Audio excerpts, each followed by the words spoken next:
Oh, hello, dear. There you are again. Goodness, how is he? Did he say why he hasn't returned yet? He's fine, ma'am. As we had suspected, he couldn't get back earlier because the water lock on the canal was broken. Now he's just finishing up some work.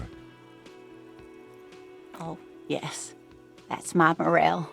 He's bound to catch a cold staying out there for so long. But I am so relieved to hear that he's okay. Thank you for putting an old woman's heart at ease, if even a little. You haven't, however. There are dangers out there. Our aging body's foul. Her heart won't rest until Morel is safely back with her. Oh, you don't want to hear about some old woman's ramblings. Reflexively, the lieutenant read his familiar notebook. Well, it was summer. I was building a racing track out of sand on the beach near a tall stand of reeds. Quite a tall one. Many times my height, I remember. When, all of a sudden...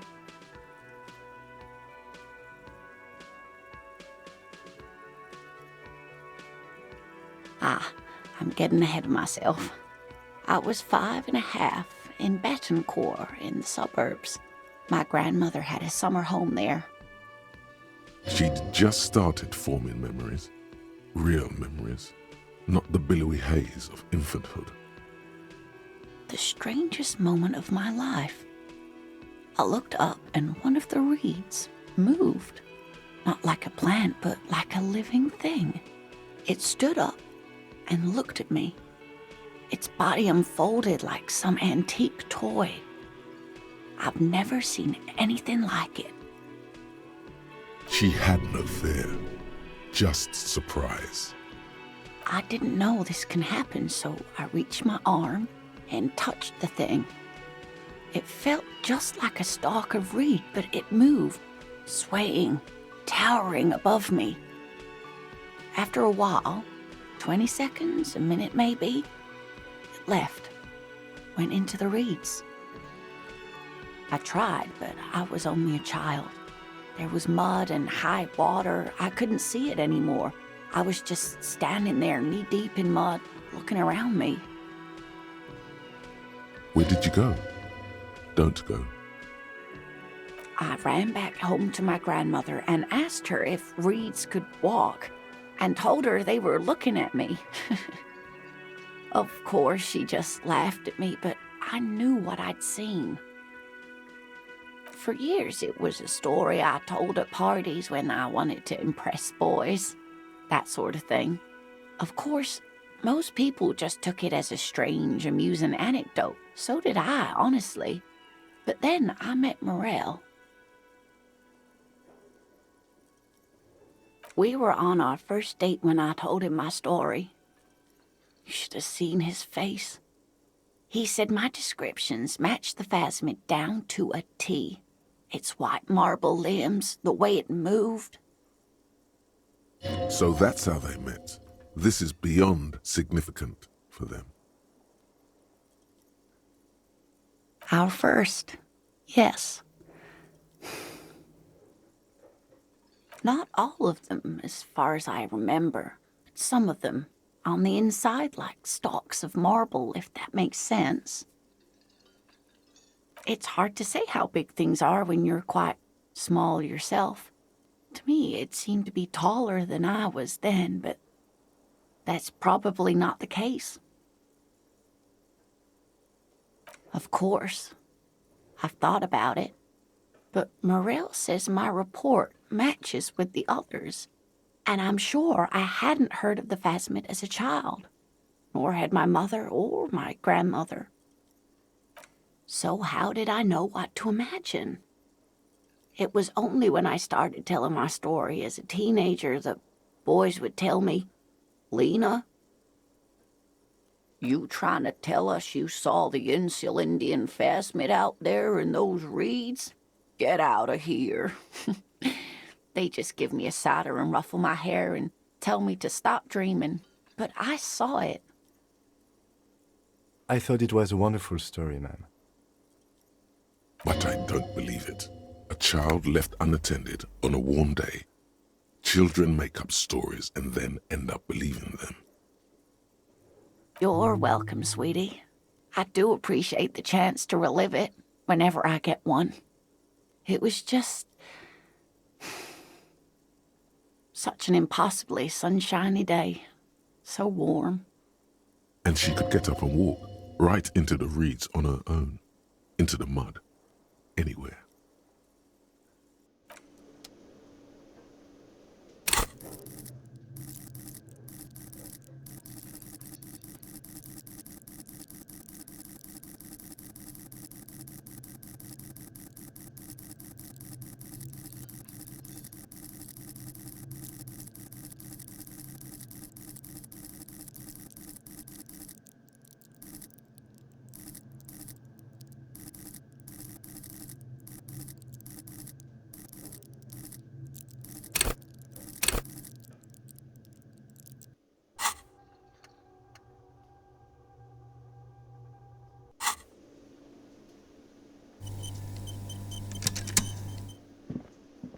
Hey, was there something you needed?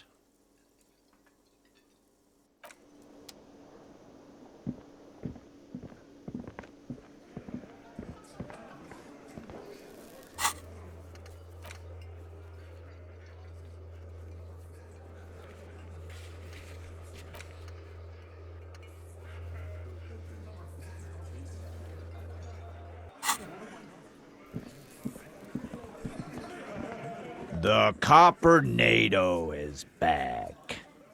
What do you want?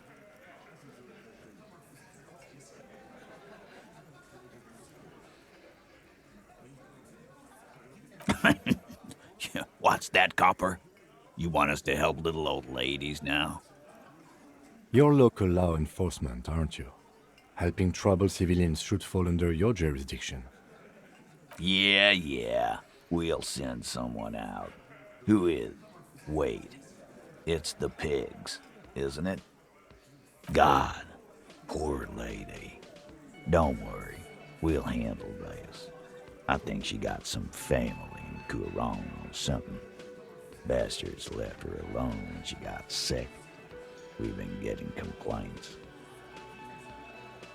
Hey, wasn't Everott's B team looking for her the other day? They said something about her, I don't know, finding something? Yeah, I think you're right, Gene. She have something of yours, Big? Whatever you do, do not admit to these punks you lost your gun. You will suffer if you do.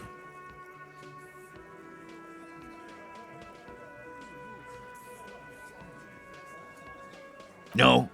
Well, whatever then, Copper. No. They totally said what it was. What was it? Anyone remember? I don't remember. I was fucking drunk. Let me know if you figure it out back there. Now, anything else we can help you with? Auntie LaPlante, we always called her. Something LaPlante. Marianne, amigo. Fuck you, pig. What the fuck you are playing at, huh? Easy, Al. Don't let him get to you. Have one for Auntie LaPlante, huh? Don't disrespect Miss LaPlante, Copper. She's good people. We all get a little crazy sometimes. Auntie LaPlante, we always called her. Marianne, amigo. Anything else you wanted to know? Was, like before, just an old lady. Her kids moved away years ago. Never come to visit. Never took her calls. She gets out every now and then. She did right by lots of us when we were kids. Always was a little off, but still.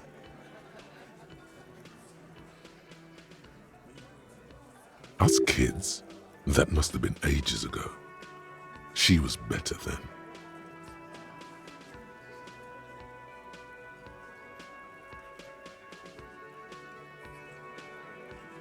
The children kept her together.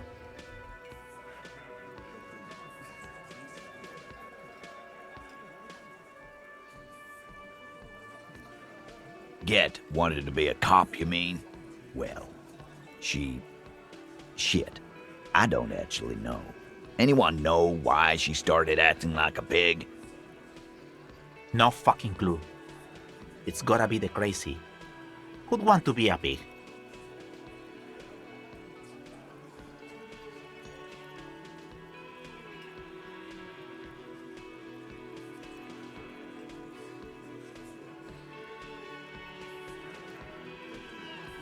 You are already signed up, Cerdo. This guy's seriously damaged. Nah, don't worry about it, Al. The cops want to dress up and play policeman. Let them. We'll keep doing the real work. Get one. No fucking clue. No, I didn't. Because I'm not fucking stupid, Polizonte. Yeah, cop.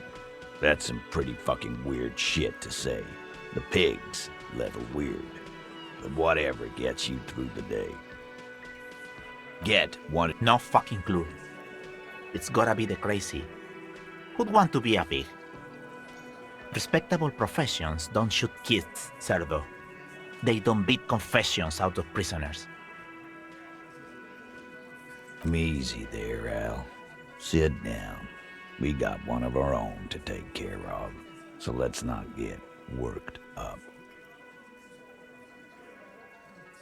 Get wanted to be a cop, you mean? No fucking clue. Yeah, you should be. Whatever, cop. Don't worry about it. We'll take care of our own. Dunno. She lives by the water.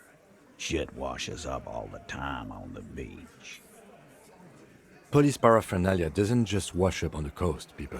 It's not like we dump it at night. She bought it, collected it. Station 41.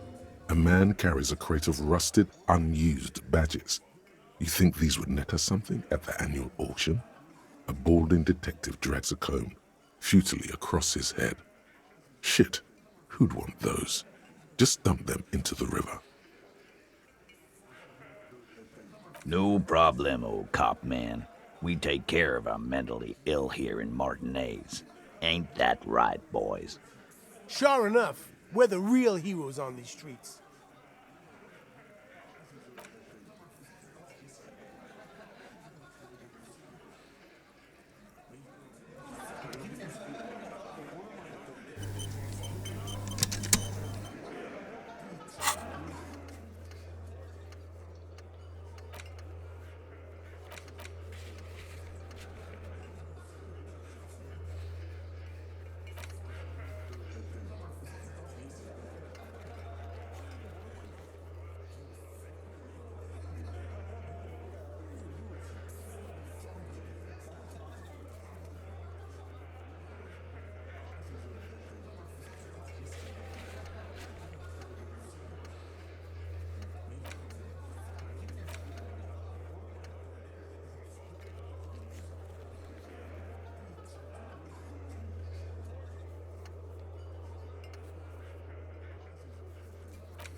Oh, it's you again. Are you looking for a die? Very good. That will be 7 real for one custom die. One universal die for Wirral Untethered. It feels icy. Just holding this die in your hand sends a jolt of cold down your spine. Through the dark resin, you can make out a nugget of bone hewn from an alligator's jaw.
A small mountain of colorful board game boxes.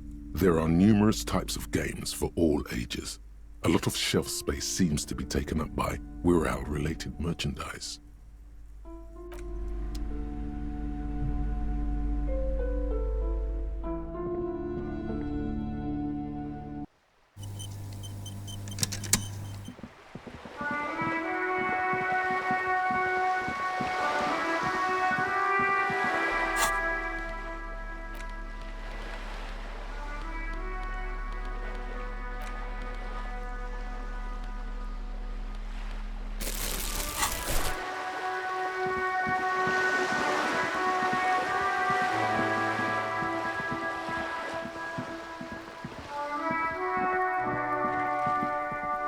Just an ordinary wall, nothing to see here.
piggies have learned how to saunter up staircases. I didn't think you could do that with hooves. But here you are.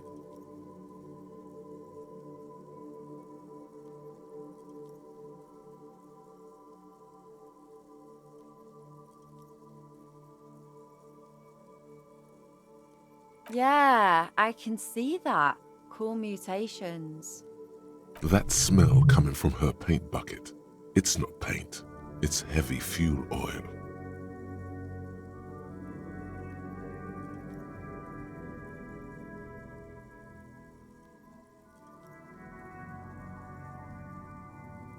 Red dyed heavy fuel oil, intended for exclusive use in government vehicles, to be precise. What did you think I was using? Aquarels?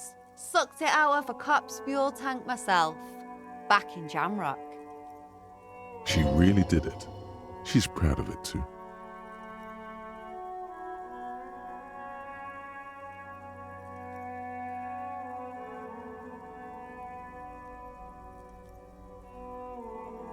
You ain't seen nothing yet, Piggy Boo.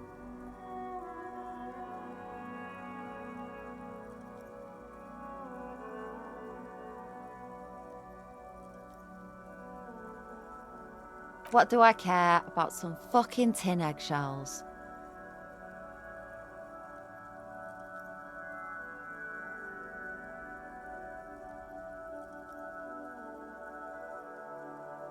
All right, Piggy. I'll give you this one. I saw a little girl in the fishing village running around with military-grade handwear. Looked cute as hell. Could that girl have been little Lily? It's not a bad place to start. Could have been her. Small kid with giant white armored hands. If you've seen one of them, you've seen them all. There weren't any other small girls in the village.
Hello again, officers. Have you come to admire my mural? Ooh, not only have you found my address, you've discovered my biggest secret. I'm a coal miner. She does have eyes that seem to be smeared with coal.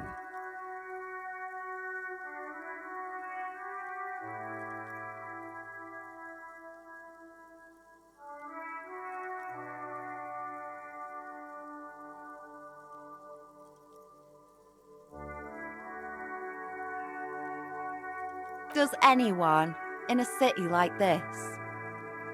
If there's pain about any particular home she's lost, she's buried it deep, fortified herself against it. Yes, I keep hoping a shaft will collapse on me, but somehow it never happens. It doesn't have to do anything at all. Nothing does. Like me. Right now, I'm doing nothing at all. The inspiration will come to her once hell is set loose on the streets. It's too calm right now.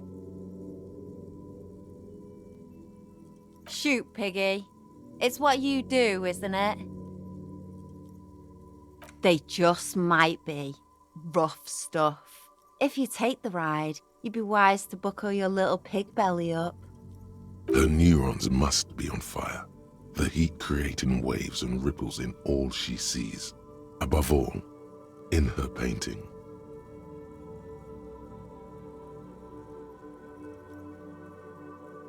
You really think I need to be high to see the world as art? Poor unimaginative Piggy. How I wouldn't want to have your peepers. To hell with the art part, man. It's all about the high anyway. Her neurons must be on fire. We apologise, but we're currently not buying the entrapment you're selling. Please call again later. Thank you. If you're really interested, then I'm sorry. But I don't do anti-radiation drugs anymore, so I don't know where to get them. From a guy on Buggy Street, Porta Rosa. Go there after midnight, and you can get all kinds of funny things. Veterans of the People's Pile selling their stash. She immediately regrets telling you, but it's too late. Damn me and my affinity to farm animals, she's probably thinking. She hopes the information is useless.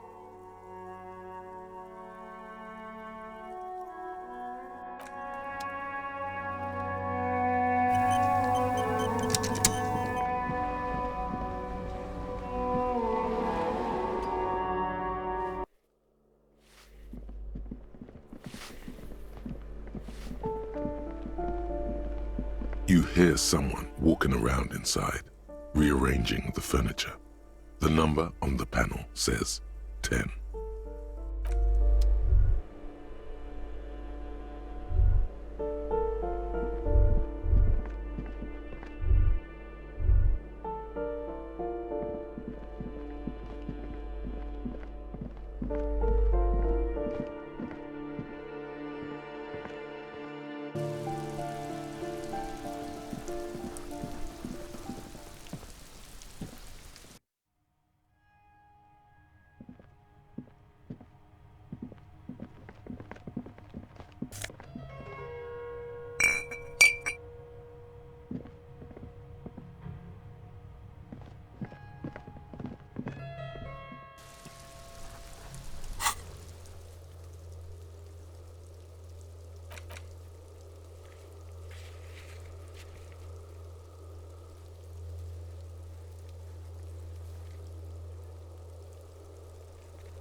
Shelves filled to the brim with crime novels featuring the supposedly stalwart Vespertine detective Dick Mullen.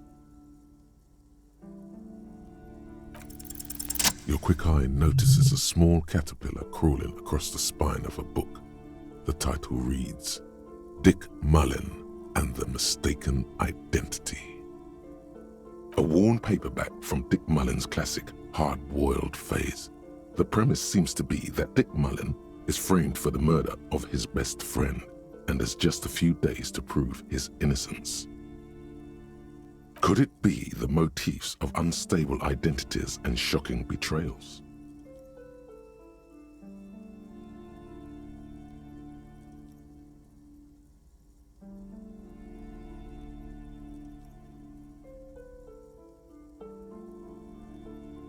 Then this is the book for you.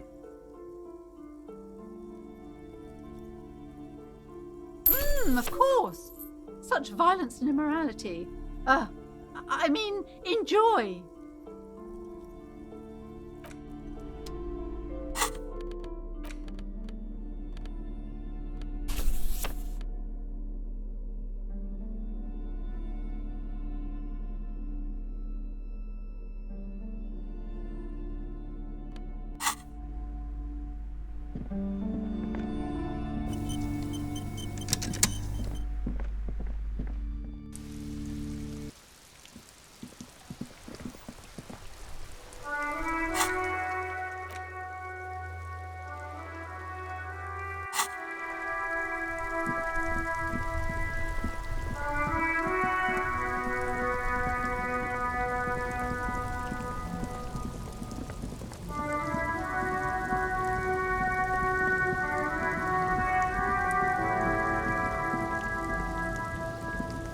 An old monument stands in the middle of the traffic island, pointing toward the sea. It looks as if it's been reassembled piece by piece, secured and mounted in the air with the aid of numerous ropes and rods. Even by the standards of the Philippian kings, old sumptuous Philip was known for his profligacy. Well, he blew through the whole national treasury, starting the decline of one of the penultimate century's greatest superpowers, the suzerain of Revachol. His own maladministration foreshadowed the fall of the monarchy during the anti-centennial revolution, an end to his family line and the monarchy on the Insulindian Isola. Stories have it that he had his bedroom converted into a treasure chamber, where he stored unfathomable wealth. Krugerrands, bars of gold, ornate weaponry, armor, and various chalices. He called it the Sol Aurum. It was obscene. There were whispers he slept on a huge pile of gold-dipped feathers, like some obese dragon, instead of a bed, like a normal person.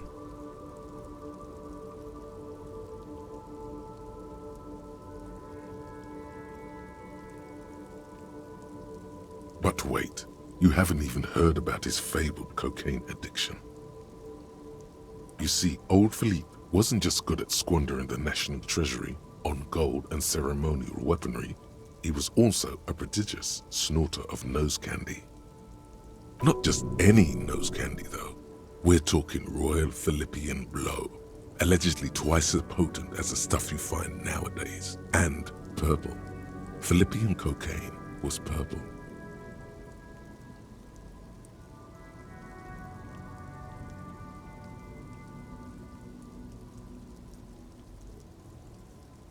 Cocaine. His Majesty's courtiers said it helped him connect with the higher realms. That's what the revolutionaries said 150 years later, right before they emptied out the royal mausoleum and dumped His Majesty's mortal remains in the Insulindian Bay.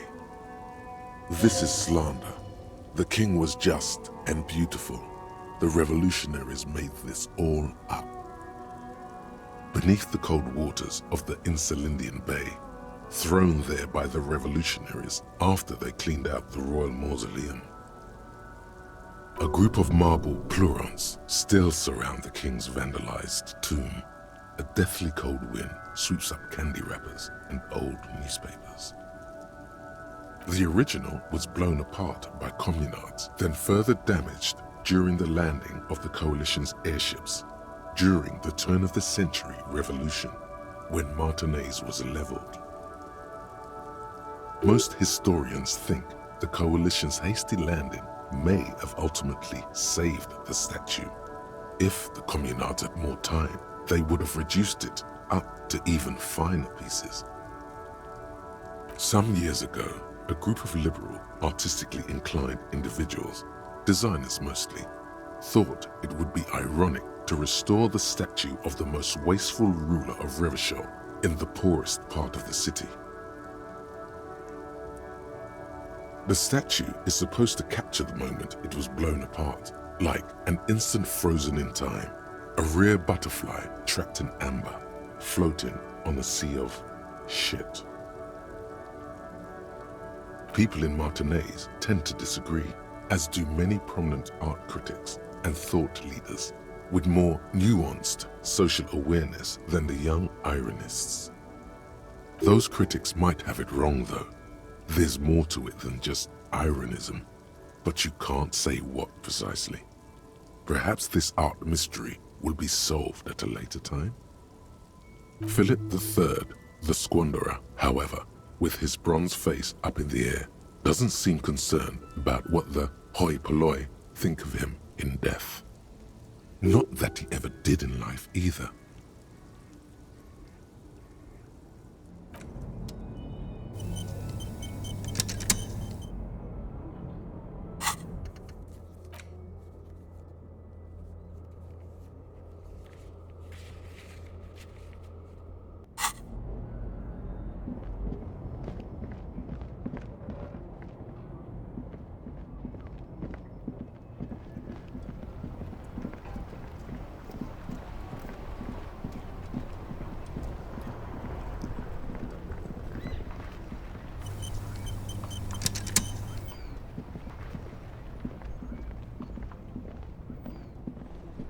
Everything's still cool here, officer.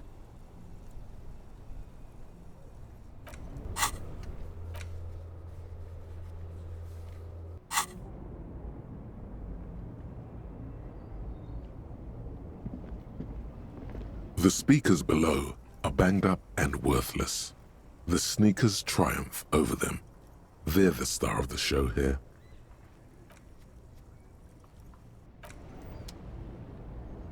You keep coming back.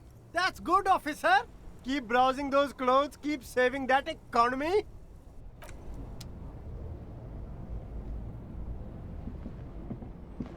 The shine on these sunglasses lasts a lifetime, officer. 100% guaranteed.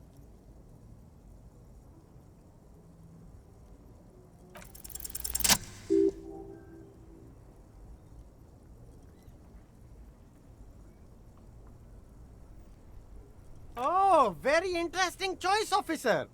Very high culture. This is how a sea monster sees the world. You've become a sea monster, Harry. Giant, hidden and strangely tender at heart. All is blue. All right, but these actually make your vision worse. It's like literally being underwater. Yes, but they also make your soul quiver like jello. So deep. Wow, officer. You look so cool. And they can be yours for a mere 3 real. My regular customers have passed them all up because they've got no taste.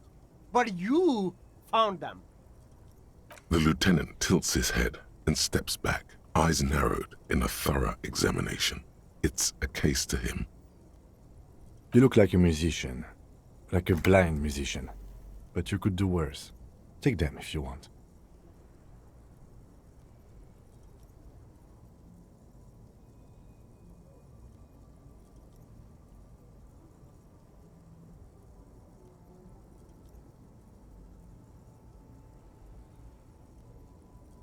A man who knows his style. Much respect.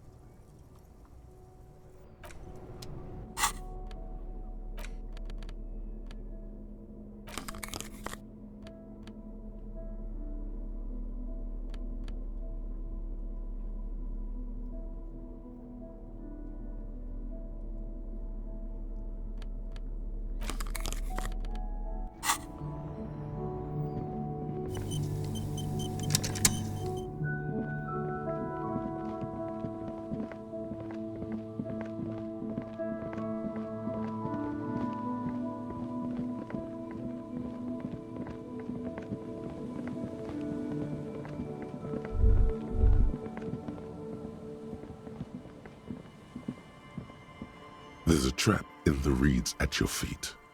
Looks like the same one you saw Morel set before. Same mesh, same wiring. The reeds bend forlornly toward the sand. You see slabs of concrete north. In the east, the city center hums to you. The constant, distant song, louder on this part of the coast, nearer somehow. And there's that cold again. Always the cold. Locusts are crawling around in the trap, confused but uneaten. You see no carnivorous reed phasmid gorging on them. Big surprise. Anyway, 1 down, 3 to go.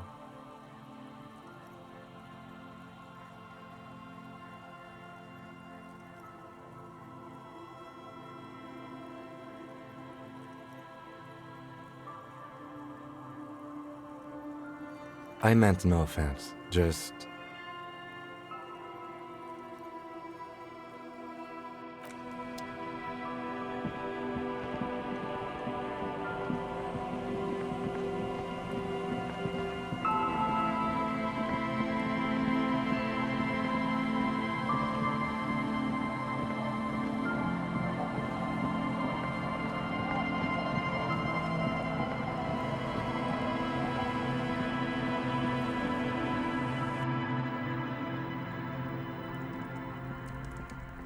Mister?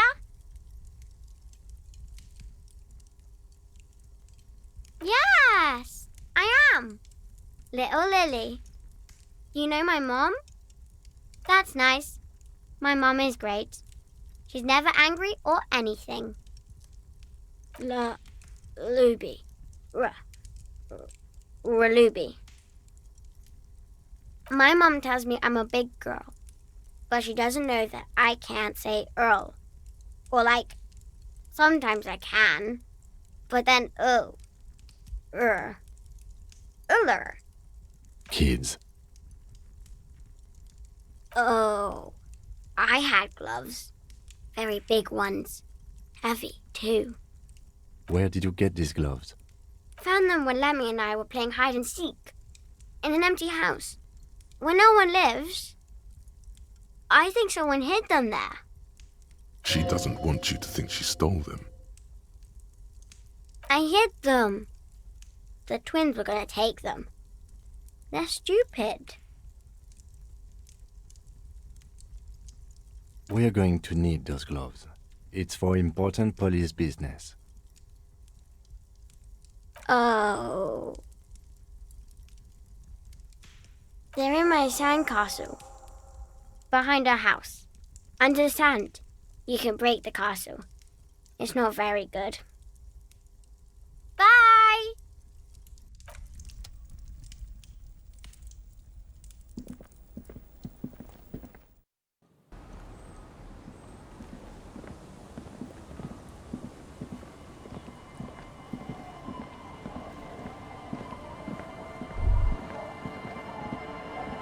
Weather has not been kind to Lily's little sandcastle.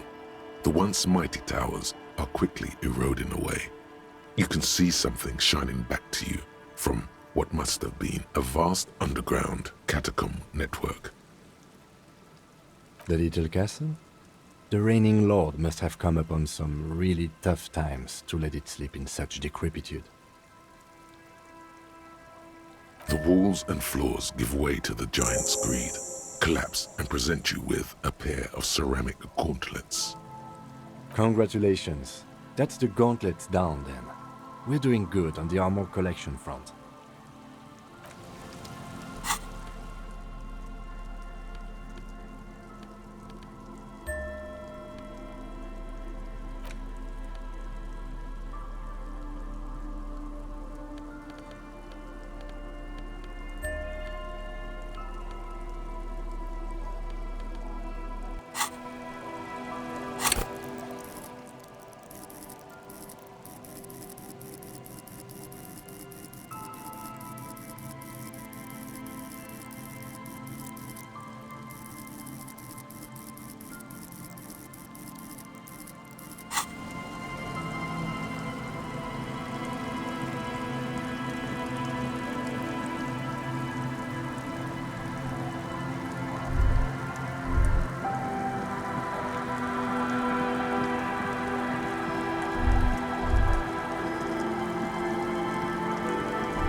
The light vanishes inside the concrete slit.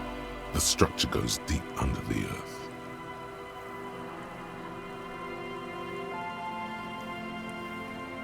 Maybe it's just a storm drain for the sewer. No idea. Could be connected to one of the buildings around here. We might find her down somewhere. There's an old storm drain system beneath Martinez that's mostly collapsed. Revachol's sewage system has been built and rebuilt 4 or 5 times now. In conclusion, she could be under any building. I hope not. There's no echo and no answer.